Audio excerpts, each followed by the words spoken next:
23 مارچ 1169 کو صلاح الدین ایوبی کو مصر کا وائسرائے اور فوج کا کمانڈر ان چیف بنایا گیا۔ اسے اتنا بڑا رتبہ ایک تو اس لیے دیا گیا کہ وہ حکمران خاندان کا نونہال تھا، اور دوسرا اس لیے کہ اوائل عمر میں ہی وہ فن حرب و ضرب کا ماہر ہو گیا تھا۔ سپہ گیری ورثے میں پائی تھی۔ اس کے ذہن میں حکمرانی کے معنی بادشاہی نہیں بلکہ اسلام کی پاسبانی اور قوم کی عظمت اور فلاح و بہبود تھی۔ اس کا جب شعور بیدار ہوا تو پہلی خواہش یہ محسوس کی کہ مسلمان حکمرانوں میں نہ صرف اتحاد نہیں بلکہ وہ ایک دوسرے کی مدد سے بھی گریز کرتے تھے۔ وہ عیاش ہو گئے تھے۔ شراب اور عورت نے جہاں ان کی زندگی رنگین بنا رکھی تھی، وہاں عالم اسلام اور خدا کے اس عظیم مذہب کا مستقبل تاریک ہو گیا تھا۔ ان امیروں، ان کے وزیروں اور مشیروں کے حرم غیر مسلم لڑکیوں سے بھرے ہوئے تھے۔ زیادہ تر لڑکے یہودی اور عیسائی تھیں جنہیں خاص تربیت دے کر ان حرموں میں داخل کیا گیا تھا۔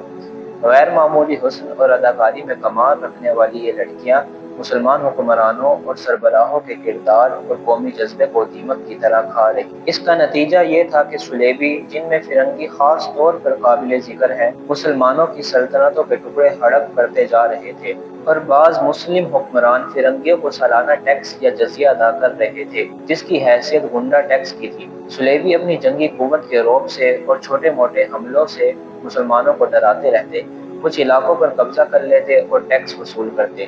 ان کا مقصد یہ تھا کہ آہستہ آہستہ دنیا اسلام کو ہڑپ کر لیا جائے۔ مسلمان حکمران اپنی رعایا کا خون چوس کر ٹیکس دیتے رہتے تھے۔ مسلمان حکمرانوں کا مقصد یہ تھا کہ انہیں عیش و عشرت میں پریشان نہ کیا جائے۔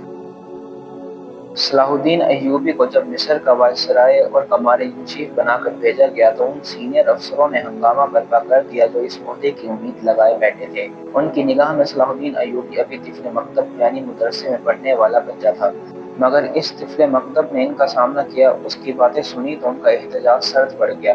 مورخ لین پول کے مطابق صلاح الدین ایوبی ڈسپلن کا بڑا ہی سخت ثابت ہوا۔ اس نے تفریح، عیاشی اور آرام کو اپنی فوج کے لیے حرام قرار دے دیا۔